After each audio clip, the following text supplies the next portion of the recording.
Hello, everyone, and thanks for joining us again. It is my pleasure to host Dr. Pamela Wolfberg today. Dr. Wolfberg is a professor at the San Francisco State University Special Education Department, where she coordinates autism spectrum studies and advises in the joint doctoral program with UC Berkeley. She's also the founder of the Autism Collective peer socialization play and imagination. Thank you for joining us, Dr. Wolfberg. Thank you so much for inviting me. It's really great to see you.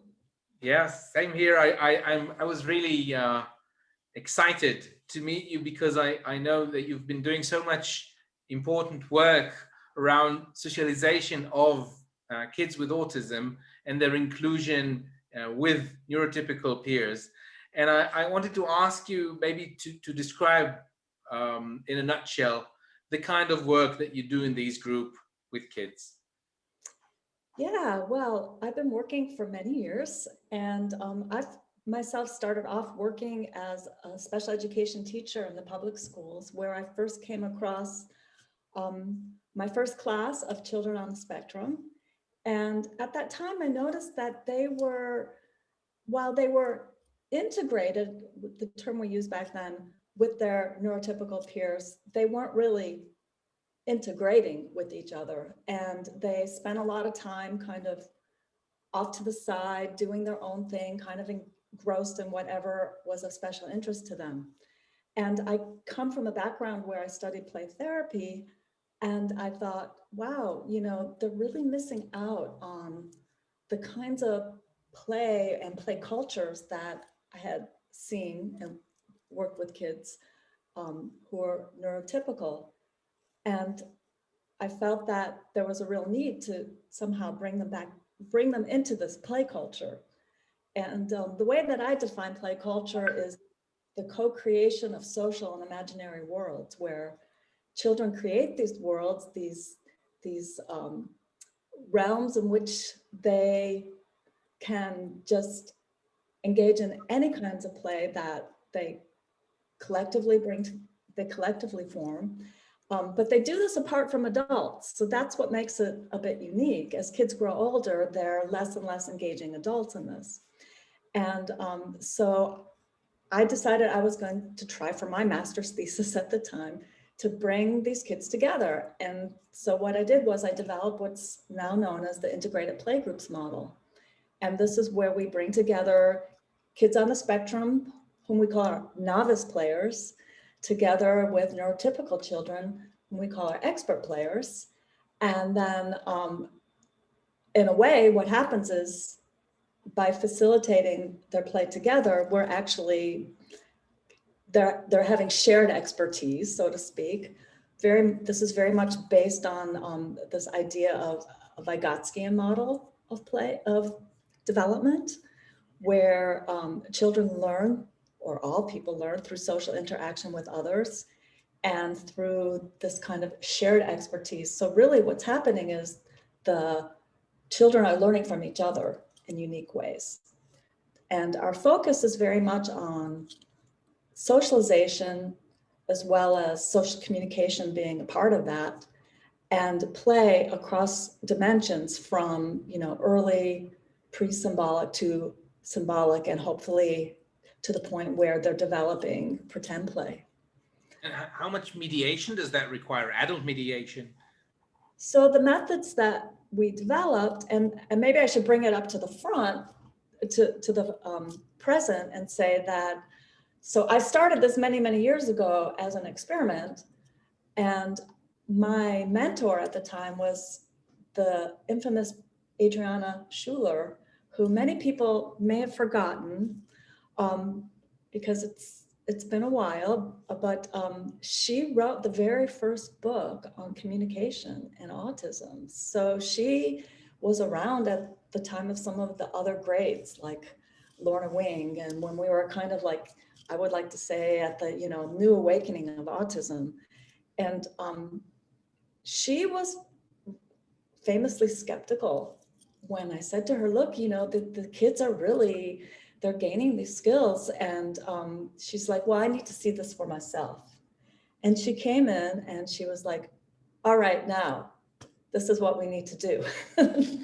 She took me under her wing and encouraged me to apply to the doctoral program and to do research on this with her. And I have to really say that I wouldn't be here today doing anything that I do without her. So she means a lot to me.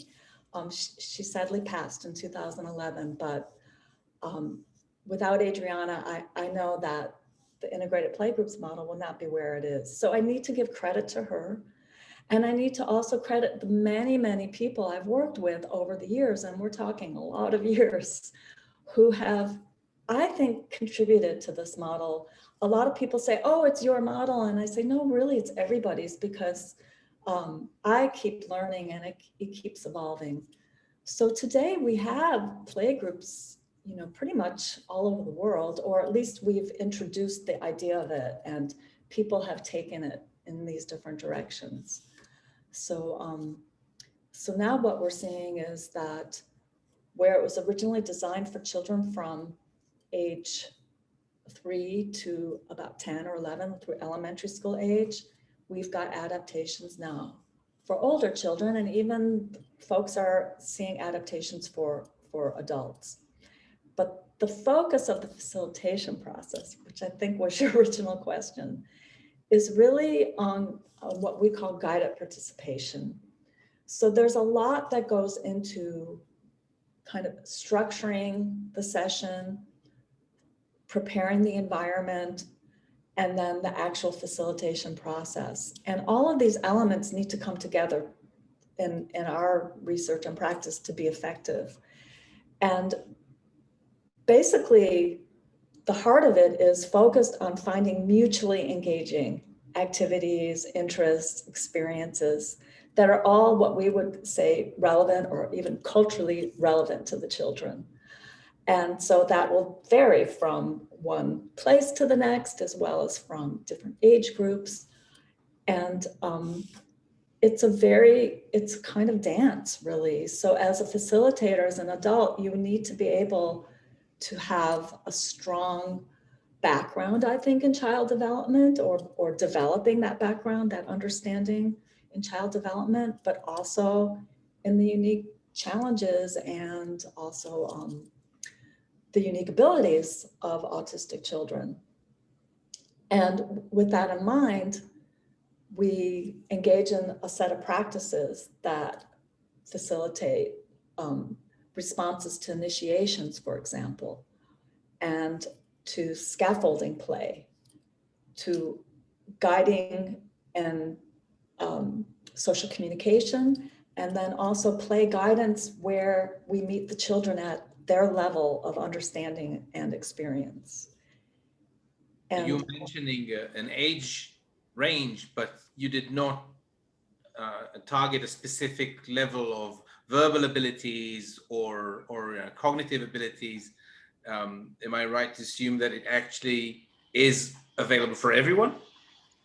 well, we don't have any prerequisites. So the reason why we picked the age range that we picked is because it's a time when kids are naturally starting to form their play culture, so to speak. That's not to say that children shouldn't have, you know, earlier experiences. It's immensely important. And also having experiences playing with adults is immensely important.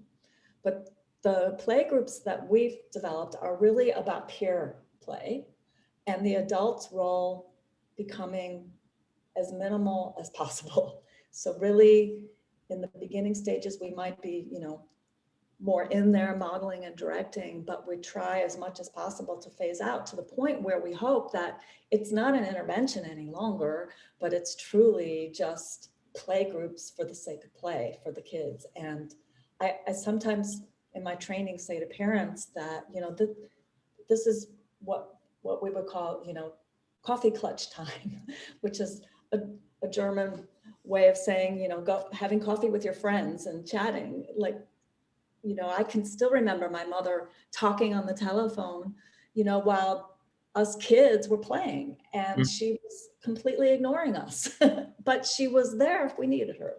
So in a way, that's kind of what our goal is for the kids. You're offering your facilitators a telephone. letting them take a break. No. Yeah. I'm wondering about, when you describe that, I'm just thinking about this series is a lot to do with autism and emotion, and I'm thinking emotionally about this kind of interaction and how much emotional work it requires from the children taking part in it. I need to be able to express myself. I need to be able to pick up what the other person is, or the other child is feeling or expressing, sometimes without them saying that. And also, if I get frustrated or excited, I need to be able to down-regulate myself so that I can continue playing reciprocally. And I was wondering how you actually take into account all these components in your facilitation. And there are a lot of while speaking on the phone. Right. No, you shouldn't be on the phone when you're running your group. That was just the goal in the end. But I think everything that you're saying is really immensely important, because it is bi-directional. It is not just the autistic children gaining skills and competence in these areas, but also for the neurotypical children to gain an understanding, knowledge about the unique ways that children may communicate, may express themselves, show their interests in play, may express their emotions, and how they may also show that, they're stressed or they're having anxiety and they need to take a break. So, and this is all what the facilitators need to know, of course, as well.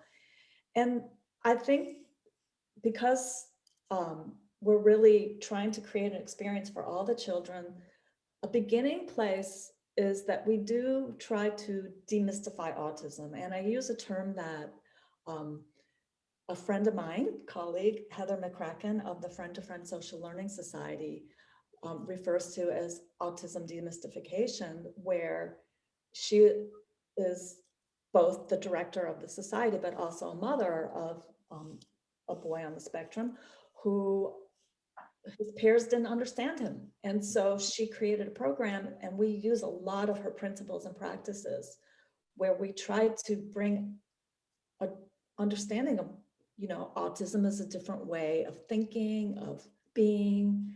And we have a lot of different activities that we use in the beginning to kind of prepare the children for some of the unique differences, but also some of the unique talents and challenges, abilities as well. And this is kind of a part of the entire experience. So these things will come up because we're often interpreting, but I do want to make the point that we don't segregate the children, the autistic children, the neurotypical children, even for this. They're all a part of these discussions and these activities. So you're learning to demystify autism together in a joint group. We are. And of course, it's very important to us that we respect parents' wishes. And there are times when parents don't want to disclose that their child has autism, or the child may not want to disclose it themselves. We want to, always check with the child or excuse me, the parent. We always want to check with the child or the parents to make sure that that's okay. And if it's not, then we do find other language that we can use. But our preference is there's nothing to be ashamed of having autism. So let's talk about it. Let's be, open about it. And I think over the years, I've seen that more and more people are open about it. Excuse me, I do need to take a drink. L'chaim. L'chaim. Okay. It's a tricky issue sometimes, because I think that especially with the younger ones, sometimes even the children are not aware of the diagnosis. And so how do you actually negotiate that with families? Well, it's not so much that we're negotiating, but like I said, that we will use different language. If kids don't know about it and they're not ready, which, sometimes is a big point for the younger ones, we use other kinds of things. Like we have different kinds of brains, we have different kinds of minds. Mm-hmm. We think differently, we play differently, create differently, we communicate differently. So we use that kind of language more generally, and we actually use that kind of language more generally anyway. But when kids are old enough and able to really have that conversation, and we have kids, who are, then we'll be very open about using the term autism and using, books and things like that to introduce it. I was thinking about the new concept that I came across that I really like of neurotypicals and autism and autistic people having a double empathy problem. So instead of what we used to say about people with autism lacking empathy, now it's the meeting between two cultures actually means that, or two different ways of viewing the world means that both sides might have issues being empathic to the other side, being putting yourself in the other person's shoes. And I'm actually wondering whether you've had any experience or assessment of this kind of outcomes of your groups, because it sounds like this is what you're actually doing, right? You're creating a shared language between two different perspectives. Well, I can't say that we did a specific, research study on that aspect of it, but I can say that we've had studies done to look at our neurotypical peers as well as the children on the spectrum. And some of the things that we've seen are that the neurotypical children are gaining a better understanding of the things that we just discussed, the different ways that children are feeling and communicating and have expressed that in different ways. But we're also seeing that with the kids on the spectrum. They're getting a better understanding of, how to communicate more effectively, to be understood, and to express their emotions in a way that they're understood. So it's really important, I think, what you're saying, that there is this meeting of the minds. Now, with all that said, play is, the most important experience that kids have, where they learn all of that naturally in everyday life. I mean, sure, of course, kids are learning that from their family, their parents, and all that early on as well. But children learn from each other in a way that's qualitatively different than they learn from adults. And there's a lot of hard knocks on the playground, as we say, where you learn through conflict and you learn through rejection and all of these things. And we're very aware that for autistic children, this has huge significance, because it can be so much more impactful in the sense that they have, long memories, emotional memory for really negative experiences. Sometimes traumatic memories. Yeah, very traumatic. And a lot of that comes from their peer interactions, which is another reason why we develop playgroups, is because we want to, eliminate that as much as possible. So we know that some kids, when they come to us later after having had some of these negative experiences of peer neglect or rejection, that some of them are very anxious when they come into our play groups. They have already, a lot of emotions around it. So an important thing for us is to make it a safe space, a place where they can be themselves, and where we really give a lot of control over to the kids, because we're not in there like, quick, let's learn this, but it can take time. It can take time for the children to come to each other. So we do very careful assessments of where the children are, and it might be developmentally, but it might also be an outgrowth of experience, that they are more, for example, withdrawn than they might have been had they had these, experiences positive experiences early on. So we're very wondering how you'd characterize the neurotypical kids who take part in such groups, because it sounds like you'd need special kids to join in with such groups and play their role in a way that is helpful for the others, but also in a way that keeps them open-minded enough to gain themselves through this interaction. Well, I think a big part of it is when we're recruiting our so-called typical expert players or typical peers, we're not looking for the best, kid, that the teacher nominates or something like that. That's not really important. So we have a lot of different ways that we look at it. One is, it's great if we can pick kids or choose kids that the kids already have some kind of interaction with, relationship with. So maybe they're in each other's class already, or they know each other from the neighborhood, whatever it might be. So within their natural peer social network. And then we want to make sure that the kids who we recruit are open and interested in being a part of it. So nobody is ever coerced into being in it, even if the parents say, oh, I want my kid to be in it. If we sense that, they'd really rather be outside playing soccer during this time than being in a play group, we don't want to force that on kids. We want them to be open to it. But also, we're not inviting them to be helpers or tutors or, little adults who are, You are inviting them to be experts. Well, we don't tell them, see, that's the tricky part. We don't tell them that they are experts. You're not recruiting experts in play.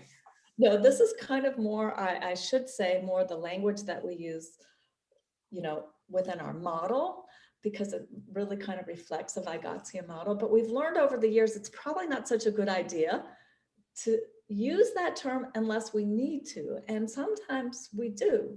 And we say, you have expertise in this area.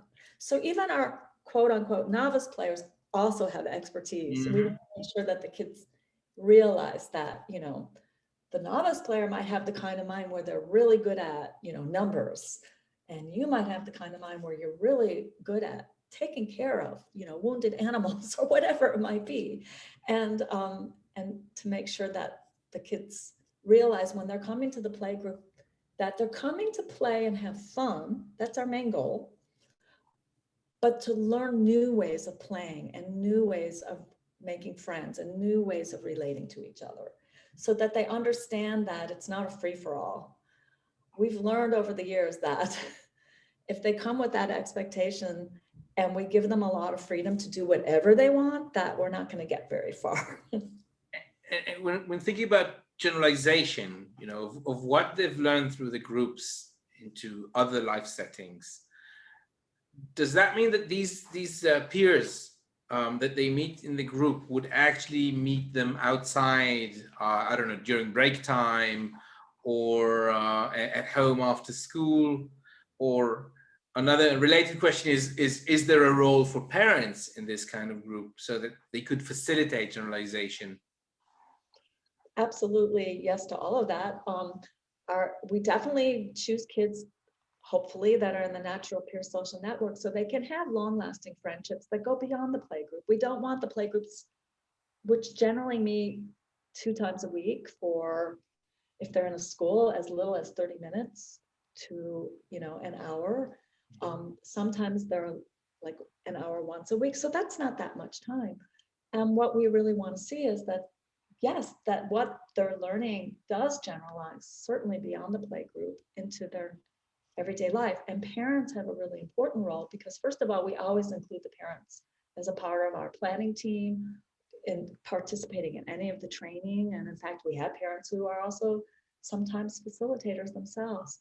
And then we hope that they will carry those practices over to the home. But also we've done research where it wasn't so specific in that way, to see what kinds of things generalize to the home by talking to parents. And, some of the things that we found, we were really surprised, like, well, my child never took a baby doll to bed before. And now all of a sudden, he's really attached to this doll. And I saw that with my other child, but never before. Or now, the siblings are playing together, or the cousins, in ways that they didn't used to play together, or they're showing more of an interest, you know, in other kids. So these are the kinds of things we're hoping will happen, and that we also, now that we've known that it happened kind of naturally, we make a point of it in our training and work with families to, you know, these are things that you can really do to,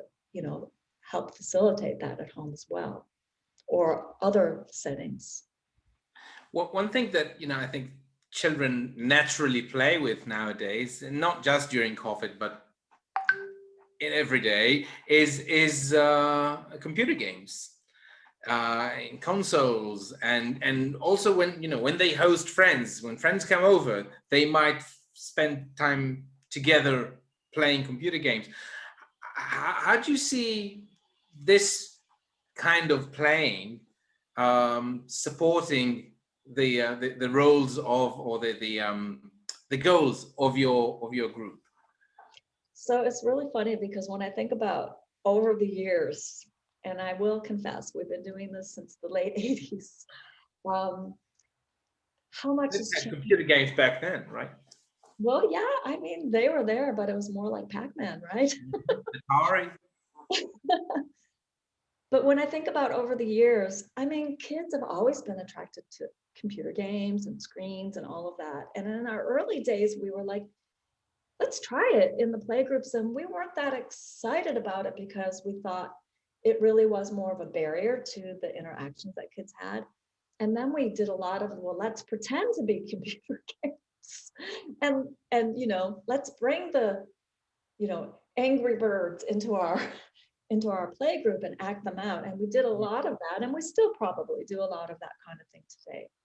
But yes, there is the reality of that now it's become so much a part of culture and children's lives. And now with COVID, certainly it's made a huge difference in what we're doing in our play groups over this past year. And we have moved to online play groups. And I have to say that all my experience with the online play groups, my learning is coming primarily from other people who have a lot more experience with online interactions and games and all of that. So we're running, we run as a part of a clinic with my colleague, Dr. Betty Yu, play groups with the public schools. And we have after school play groups with my colleague teacher, Cassandra D'Souza. And as a team, we decided to go online, and we're preparing speech therapists and teachers, and they have all the creative ideas. So we're learning from them. But then my colleague that I mentioned earlier, Heather McCracken in Vancouver, has created, I think, the kind of playgroups that I wish we could do if we didn't have limitations because of our it being a clinical experience in training rather than a center where we actually are working with kids. And she's created these online playgroups that are amazing. And she's taken the concepts of the integrated playgroups model, and even to the point where she has distributed play materials to the kids in their homes. So when they come online, they have their box of goodies, and they're doing all the same kinds of things that we would hope to see them do, but online. And that's for the younger ones. And then for the older. If you allow them to have some shared materials, then you'd be able to have these groups play together online. That's even right. if they can't meet physically. And do these materials need to be physical, or can they be virtual? So this is one of the groups that we've seen happen. And one style, let me say, of an online play group that we've seen happen is where the kids had these boxes of materials, and they're all, by the way, everything is based on, you know, children's special interests or themes that we know will be mutually engaging. So each box of materials is going to be unique for each play group, but each child gets the same box of materials. So if the child's really into trucks, there's going to be a lot of themes around trucks and playing like that. But there's also an online role-playing group that another one of the main facilitators, coordinators, her name is Katie Robbins, developed, where it is all virtual. So basically, they start off, with this virtual house that they all gather in, and they, go to places or they do things that are also of interest to them, but all through manipulating these virtual materials. And some people might think about like Dungeons and Dragons was very big for a time. So maybe, with the older kids, it's a bit like that, and they take on avatars, and they have this whole world that they create themselves. And Yeah, we're I think about the years in which people with autism were described as having no imagination. oh And yeah. whereas what we know is that there's so much that there's so much imagination and imaginative work and imaginative play amongst people with autism, again, which differs in many ways, but sometimes also interacts with what neurotypicals would find interesting. And I find these often to be areas in which they could meet and could have a very a very prosperous interaction for both sides. Is that so? You mentioning Dungeons and Dragons? Is that an area that you'd be working through when you try to facilitate shared interaction? So again, when I talked about our model, that I give credit to so many people, and there are many people who have been doing role-playing games with autistic, older children, teens, even adults, um, and the people that I know who are doing it with neurotypicals as an inclusive experience have been really successful, I think, with it. And it's just not, and it's everything that you're saying, it's just natural. I think the biggest challenge often for I having an imagination, there's no doubt in my mind that there are so many kids who have vivid imaginations, but often they're very solitary. So bringing your, inward imaginative world together with someone else's inward imaginative world, or bringing those worlds together out into the open, is kind of what playgroups is all about. Whether it's role playing or even, kids just playing with their little animals and having maybe a little secret language or something, which we see a lot, right? We see with younger kids, they may be just very engaged in like lining up their objects, or, playing over and over some of the same routines. So our goal really is, how do we connect that with other kids who can then share in that experience? And I think online play offers a lot of opportunities for that. Some of the other things that we're seeing in our play groups is that, we have kids who are really interested in like outer space.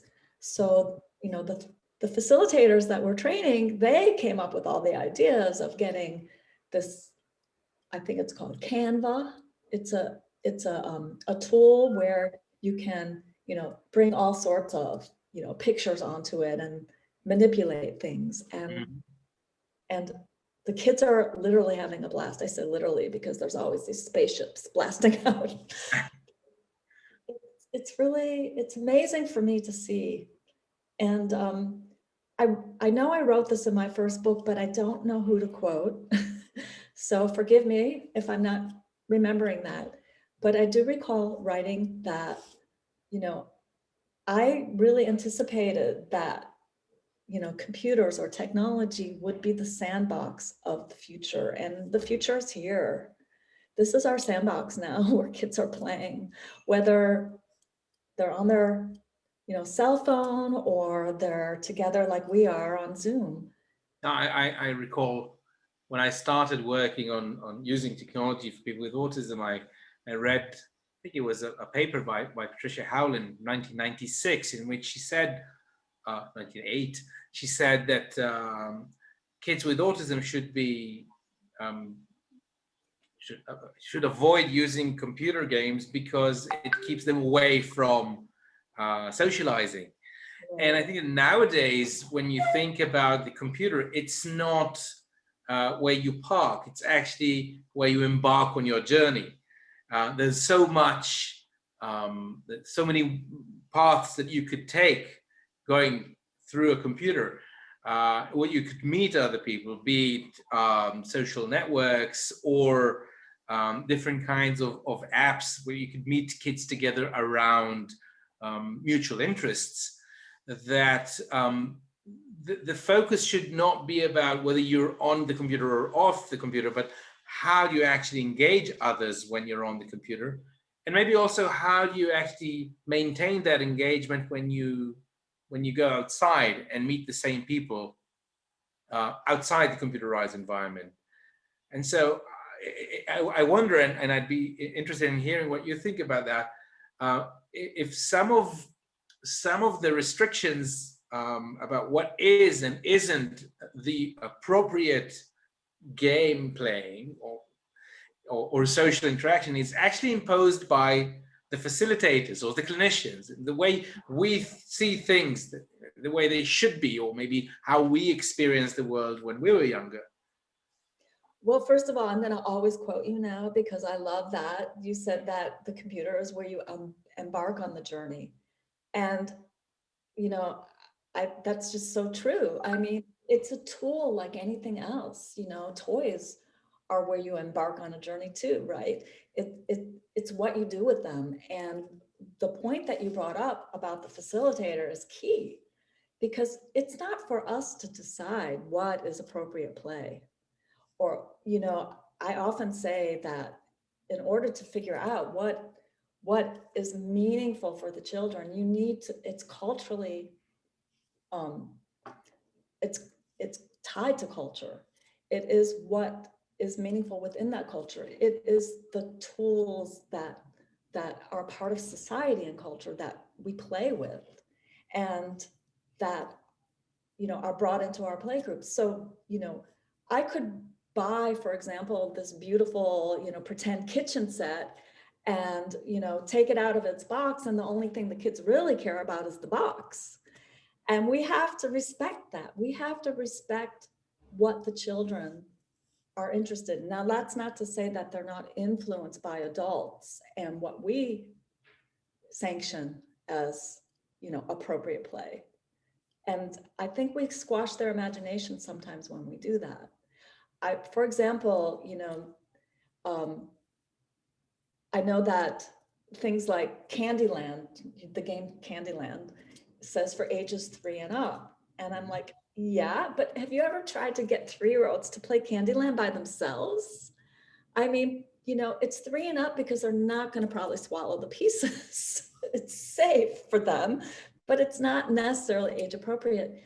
And I've heard many times people say to me, well, you know, pretending is not something that you do when you are in middle school anymore. And I'm thinking to myself, what are you talking about? You know, My side would disagree. I think you don't give up pretending. It goes underground. And it goes underground because of what society may be putting on kids. So it's the same with technology. Now, it's true, we might have to be thinking about what can be, you know, limiting if kids choose one thing, because we need to talk about flexibility, right? Yeah, and stick to it. And yes, and we know that a lot of, you know, many autistic individuals tend to be inflexible in what they play, but also in ways that they may think. And that a part of the play experience is to help with that. To play is defined as having variations on themes and being, you know, something new that you create out of, you know, something that exists, or stepping out of reality. All of these things require flexible thinking, flexible imagination. So even kids on the spectrum, yes, many have great imaginations, but if it's inflexible, making it limiting to their socialization, for example, or to not kind of going beyond one thing, we're not really, doing them any favors by letting them just kind of go with that without offering them any opportunities for other experiences. So if our goal is to facilitate this meeting of cultures, meeting of minds, by following just one person's route, we won't be doing them a service, because they'd be just following their own rather than making this attempt to meet the other. So your facilitation is about making sure that this meeting happens and that it happens in the best way possible. That's a nice way to sum it up. Absolutely. Yeah. And that it's shared joy. I mean, Yeah. we want them to have the benefits that are afforded by play, which is, if you go to the Autism Collective website, you see kind of that really is what we're all about. We're about, trying to provide experiences that offer the same benefits that any neurotypical child would have naturally from play experiences that afford both socialization, inclusion, and creative expression. And kind of going back to your point about the facilitator, if we impose too much of our own idea about what is meaningful, what is appropriate, then we're not really giving them the opportunity to play in genuine ways. We've redefined what play is. We are creating the goals of play, which really the children create their own goals in play. And they may have no goal at all except to play, the process being the most important part. And so in a way, I think I can think about this being similar to what I often see in early intervention programs, arguing that you'd need to make social interaction rewarding again, or rewarding, not again, for very young children on the spectrum. Then in this case, it probably should be said they need to be made rewarding again, because if these kids have experienced social interaction as a difficult encounter with others, it should be experienced through your groups as a rewarding, support, fun meeting with others. It should be intrinsically motivating to them. So, the reward is not, if you play with this, toy in a certain way, we're going to give you something. It should be, they're doing it because it's intrinsically motivating to them, that they are spontaneously drawn to it and engaging in it. And I'm not saying that it happens like magic. All the time. Yeah. That facilitators need to do. And it's not, I wouldn't be honest if I said that every moment is a happy moment. It may not be, but we don't. Let's focus on an example that, just like we said, if a child gets stuck on a specific routine that they really enjoy, but is not reciprocal, so it's not shared enjoyment, what would the facilitator need to do in order to switch from that into something that is more reciprocal but still enjoyable? Well, I think, there are a lot of different techniques that we try, and I'm going to say that often it's trial and error, but, one of the first things I might do is to see if the child's not ready to actually interact with their own toys with other kids. We might just set up identical or similar set of toys right beside them and let the kids play in parallel with each other. And we've seen over and over that then there's a spontaneous, like, oh, that's very interesting what you're doing over here. Maybe, I can try that. And so that it might, start that way.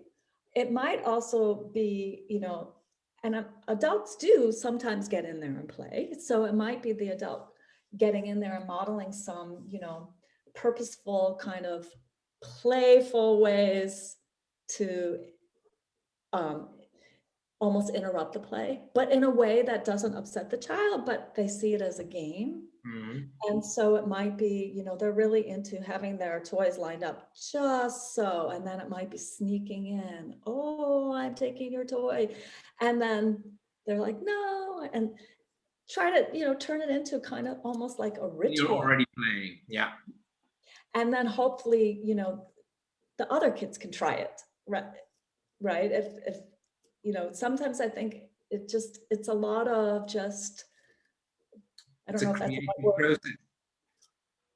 Pardon? It's a creative process for the facilitator, I guess. And It is. Yeah. And making sure that you have lots of different things that you can try out. So it might be they're really into using their toys in a certain way, but let's say it's, a collection of toys. And then if they see the child next to them taking that same collection, throwing them in a box and dumping them out, becomes something new, can try it. it's fascinating. I'm sure we could have continued discussing this for a very long time, because it is such a creative way of getting kids in general, autistic kids, neurotypical kids, to meet together and have fun. But I can see that we're running out of time, so I'm going to thank you, Pamela, for joining us today and for sharing with us your wonderful work. And I wish we could meet again, maybe some other time, and hear a bit more about it. Well, thank you so much. I really feel honored to have been invited. And I'm also mutually excited about your work. So I hope that we will have a lot more interaction. And hopefully this pandemic will be over. Can come and visit you in Israel. You can come and visit us. We would love it. We could play together. We could play together, or maybe online is fine. Okay. Thanks again. Thank you so much. Bye-bye.